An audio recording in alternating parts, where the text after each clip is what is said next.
Hello दोस्तों, स्वागत है आपका हमारे YouTube चैनल पर। दोस्तों, जैसा कि हम सब जानते हैं कि अभी का कंस्ट्रक्शन करना कितना कॉस्टली हो गया है, क्योंकि जो भी कंस्ट्रक्शन मटेरियल हैं ये बहुत महंगे हो गए हैं। इनका रेट दिन पर दिन बढ़ना ही है, रेट कम नहीं होना है। इसकी वजह से जब आदमी काम करता है, जब अपना कंस्ट्रक्शन करवाता है, तो वो इस प्रयास में भी रहता है कि कुछ ऐसा सोल्यूशन हो जिसकी वजह से उसका घर जो है थोड़ा कम पैसे में बने, पर मजबूती में कोई भी कॉम्प्रोमाइज ना हो। तो आज के इस वीडियो में हम आपको यही बताएंगे कि जैसा कि हम सब जानते हैं कि अभी जो है ब्रिक का रेट बहुत ज्यादा चल रहा है। हम बात करेंगे रेड ब्रिक के बारे में, क्योंकि अभी हमारे यहाँ जो कंस्ट्रक्शन हो रहे हैं इधर आसानी से रेड ब्रिक ही अवेलेबल है। फ्लाई एश ब्रिक या फिर एएसी ब्लॉक्स अभी नहीं अवेलेबल हैं, उनको इंपोर्ट कराने में काफी पैसा लग जा रहा है, तो इसलिए इजिली अवेलेबल है अभी हमारे यहाँ रेड ब्रिक। और रेड ब्रिक अभी एक पीस लगभग 8 रुपए का पड़ रहा है। तो इस तरीके से जो है कि अभी लोग सोच रहे हैं कि कंस्ट्रक्शन हो तो उसमें क्या कुछ पैसे को बचाया जा सकता है। तो हाँ, कुछ ऐसे उपाय हैं जिसकी वजह से आपके कंस्ट्रक्शन के कॉस्ट को कम कर दिया जा रहा है। क्योंकि अभी के जो भी कंस्ट्रक्शन हो रहे हैं वो सारे के सारे फ्रेमिंग स्ट्रक्चर हो रहे हैं। Framing structure in the sense कि सारे का सारा लोड बिल्डिंग पर जो आएगा वो बीम और कॉलम के थ्रू ही ट्रांसफर होगा। तो इसमें बिल्कुल ये बात तय हो जाती है कि आपको बीम कॉलम में तो कोई कॉम्प्रोमाइज नहीं करना, पर आप ब्रिक वर्क में कॉम्प्रोमाइज कर सकते हैं। लेकिन ऐसा अगर आपको कोई उपाय बताया जाए कि जिसमें आपका ब्रिक वर्क में मटेरियल भी बच जाए, पैसा भी कम लगे और उसकी मजबूती भी बहुत अच्छी हो, ताकि आपको पछताना न पड़े कि हमने 9 इंचेस क्यों नहीं किया। तो आज के इस वीडियो में हम आपको बताएंगे कि 4 इंच की दीवार बनाते समय अगर आप ये 5 पॉइंट जो आपको बताए जा रहे हैं, अगर आप ये करेंगे तो आप यकीन मानिए कि आपका कंस्ट्रक्शन बहुत ही मजबूत बनेगा, आपका ब्रिक वर्क बहुत मजबूत बनेगा। अगर आप इन 5 बातों को अच्छी तरीके से फॉलो करते हैं तो लाखों की बचत भी हो सकती है और दीवार मजबूत से मजबूत भी बनेगा। देखिए, 4 इंच की दीवार देना आप पार्टीशन में दिया जाता है, आप ये तो जानते हैं, लेकिन आप उसको आउटर साइड में भी दे सकते हैं। ऐसा नहीं है कि आप 9 इंच का दीवार आउटर में आप चलाएंगे तो ही आपकी सिक्योरिटी है। हाँ, ये है कि 4 इंचेस की थिकनेस में 9 इंचेस ज्यादा है और उसमें जो है स्ट्रेंथ ज्यादा है।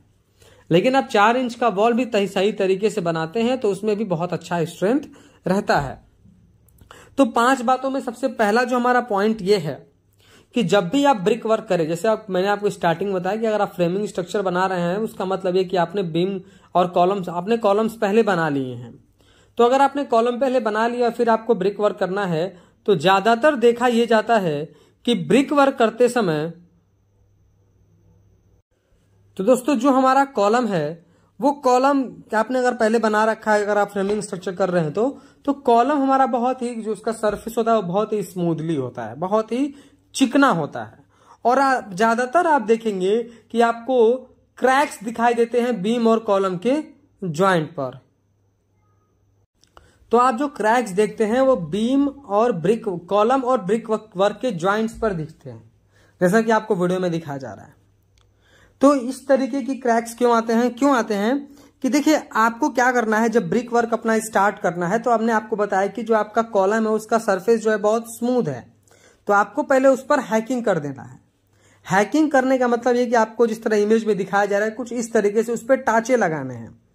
आप जो है हैमर से कर सकते हैं, आप मशीन से कर सकते हैं, लेकिन आपको इसको क्या करना है कि वहां पर आपको 2 mm 3 mm 4 mm गड्ढे करने हैं। इस तरीके से उसके खुरदुरे सरफेस को खुरदुरा बनाना ही हमारा पर्पस है। ऐसा इसलिए करते हैं कि देखिए, हमारा जो सरफेस वो बहुत स्मूथ है, अगर आप उसको खुरदुरा कर देते हैं और खुरदुरा करने के बाद आपको उस पर पानी मार देना है, उसको पानी मारकर उसको मॉइस्चर दे देना है। उसके बाद आपको उसके ऊपर सीमेंट की स्लरी लगा देनी है। सीमेंट की स्लरी लगाने के बाद आपको ब्रिक वर्क करना है।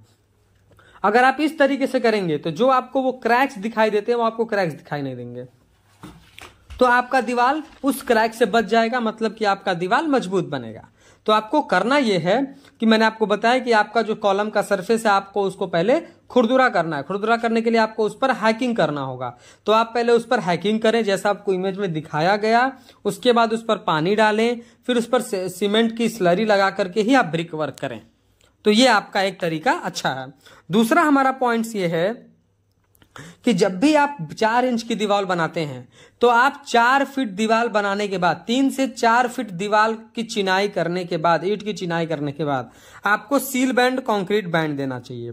सील बैंड कंक्रीट बैंड क्या होता है, आप इसमें रेनफोर्समेंट भी यूज कर सकते हैं, नहीं भी यूज कर सकते हैं। क्योंकि आपने कॉलम पहले बना रखा है तो आप अगर कॉलम को न तोड़ें, ऐसे ही क्या करें, आप कंक्रीट बैंड 4 इंच तक आप जो है कंक्रीट की ढलाई कर दें। M20 ग्रेड का कंक्रीट बनाएं और उसको कंक्रीट से 4 इंच की ढलाई कर दें। देखिए, सील बैंड कंक्रीट बैंड से 2 बहुत ही मेजर आपके इफेक्ट आपके कंस्ट्रक्शन में आते हैं। पहला ये है कि जो भी आपके वर्टिकल क्रैक्स आएंगे उनको ये काउंटर करता है, पूरे दीवार में फैलने नहीं देगा।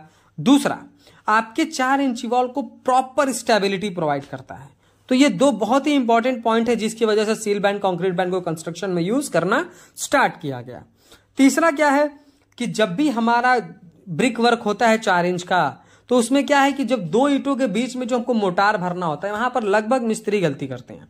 कहीं पर 1 इंच, कहीं पर 1.5 इंच तक का मोटार भर देते हैं। तो आपको ज्यादा मोटार नहीं भरना है। एक तो ज्यादा मोटार होगा तो वो हाइड्रेशन प्रोसेस की वजह से क्रैक्स होगा। दूसरा, आपको मोटार उतना मोटा फिल करना नहीं होता है, वो आपकी सिर्फ पैसे की बर्बादी है। ऐसा नहीं है कि आप बहुत मोटा कंक्रीट लगा देंगे या फिर मोटार लगा देंगे तो उसमें स्ट्रेंथ बढ़ जाएगा, ऐसा कुछ भी नहीं है। पहला तो आप जो है 1:4 का जो है आप जो है उसमें यूज करें। आप 1:4 रेशियो का मोटार बनाएं, यानी 1 बैग सीमेंट का यूज करें और 4 बैग जो है आप सैंड का यूज करें। उसको आप प्रॉपर तरीके से मिक्स करके मोटार यानी कि मसाला बनाएं। और 2 ईंटों के बीच आपको जो मोटार भरना है वो मैक्सिमम आपका 15 mm होना चाहिए। आप कोशिश करें कि आपका 10 से 12, 12 से 15 mm के बीच में, 12 से 15 mm के बीच में, ये हमारा स्टैंडर्ड तरीका भी है कि उसके बीच में ही आपकी मोटार की थिकनेस हो, इससे ज्यादा ना हो।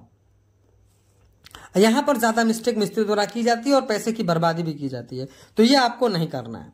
ज्यादा मोटार भरने से आपका सिर्फ पैसा वेस्ट होता है, उसमें स्ट्रेंथ कुछ नहीं बढ़ता है। चौथा पॉइंट हमारा ये है कि 3 फीट पे आप जब भी ब्रिक वर्क करें तो आप 3 फीट की से 4 फीट की हाइट पर ही करें, उससे ज्यादा ऊपर ना करें। क्योंकि जब उससे ज्यादा आप ऊपर करेंगे, आपने जो मोटार यूज किया है उसमें हाइड्रेशन प्रोसेस होगा, वो सूखेगा और किसी एक तरफ सेटल होगा। जब वो सेटल होगा तो आपकी दीवार झुक सकती है। 9 इंचेस में तो थिकनेस ज्यादा होने की वजह से इस तरीके की प्रॉब्लम्स नहीं आती हैं, लेकिन 4 इंचेस है तो इस तरीके की प्रॉब्लम आ सकती है। और इसको आपका नुकसान कब होगा, जब आप प्लास्टर वर्क करेंगे, क्योंकि एक तरफ मसाला ज्यादा लगेगा, एक तरफ कम लगेगा, अंडुलेशन दिखाई देगा। तो इसकी वजह से आपसे कहा जाता है कि आप 3 से 4 फीट ही ब्रिक वर्क करें, उसके बाद सील बैंड प्रोवाइड कर दें, कंक्रीट बैंड प्रोवाइड कर दें। 5वां जो हमारा पॉइंट ये है कि देखिए, जब आप घर बनाए तो 7 फीट की हाइट पर आपको क्या करना है, लिंटल बीम प्रोवाइड करना है। ज्यादातर 4 इंचेस के वॉल में इसीलिए क्रैक्स देखने को मिलते हैं कि जब भी हम डोर विंडो लगाते हैं, डोर विंडो लगभग हमारी 7 फीट की हाइट तक लग जाता है। उसके बाद हम क्या करते हैं, उस ब्रिक वर्क कर देते हैं।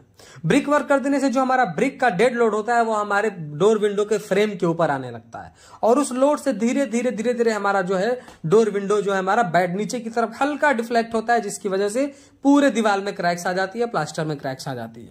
तो उसके लिए आपको क्या करना है कि लिंटल बीम प्रोवाइड करना है। अब कुछ जगह मिस्टेक ये भी देखा जाता है कि लोग सिर्फ डोर विंडो के ऊपर जितना फ्रेम है उतना ही बड़ा लिंटल बीम प्रोवाइड कर देते हैं। ऐसा आपको नहीं करना है, पूरे उस दीवार में लिंटल बीम आपको प्रोवाइड करना चाहिए।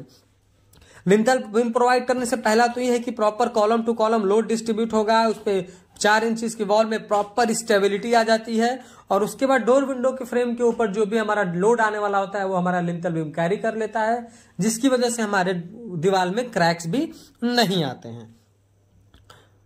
अब लिंटल बीम में मिस्टेक आपको ये करना है, करते हैं लोग, आपको जो नहीं करना है कि लोग 2 इंच का लिंटल बीम ढाल देते हैं। ऐसा नहीं करना है आपको कम से कम 4 इंच का लिंटल बीम ढालना है। उसमें आपको 10 या 12 mm के 4 सरिया यूज करने हैं। आपको 3/7 का रिंग यूज करना है। रिंग कम से कम 8 mm की सरिये की बनी होनी चाहिए, और उसमें M20 ग्रेड कंक्रीट यूज करेंगे, यानी 1:1:3, 1:1:3 का आपको कंक्रीट उसमें यूज करना चाहिए। इसी तरीके से आपका जो है लिंटल बीम बनेगा। अब देखिए, सबसे इंपॉर्टेंट क्या है, आपको क्यूरिंग करना है। ब्रिक वर्क करने से पहले भी आपको ब्रिक की अच्छी तरीके से तराई करनी है, क्योंकि हमारे ब्रिक में वाटर एब्जॉर्ब करने की जो है प्रॉपर्टीज होती है। तो अगर ईंट आपका सूखा है, पहले से ही आप मोटार बनाएंगे, तो ईंट जो है मोटार के पानी को एब्जॉर्ब कर लेता है। तो इसलिए आपसे कहा जाता है कि ब्रिक वर्क स्टार्ट करने से पहले आप जो ब्रिक लाए हैं ब्रिक को पहले अच्छी तरीके से तराई कर लें और फिर उसके बाद जब आपका ब्रिक वर्क कंप्लीट हो जाता है तो अगले दिन से कम 7 से 10 दिन तक प्रॉपर तरीके से क्यूरिंग करें।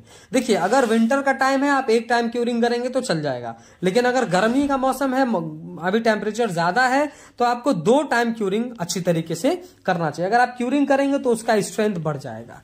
नहीं अगर क्यूरिंग करेंगे तो जो आपका सीमेंट है वो सीमेंट सैंड अच्छी तरीके से आपका जो है तो वो बॉन्ड नहीं बना पाता, जिसकी वजह से आपका दीवार कमजोर हो जाता है।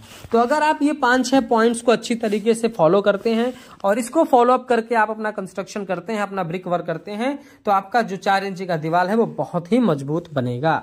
दोस्तों, वीडियो पसंद आया हो तो प्लीज वीडियो को लाइक कर दें और अगर चैनल पर नए हैं, कंस्ट्रक्शन से रिलेटेड ऐसे ही इंफॉर्मेटिव वीडियोज इन फ्यूचर देखना चाहते हैं तो प्लीज चैनल को सब्सक्राइब करके बेल नोटिफिकेशन को ऑल पर प्रेस कर दें।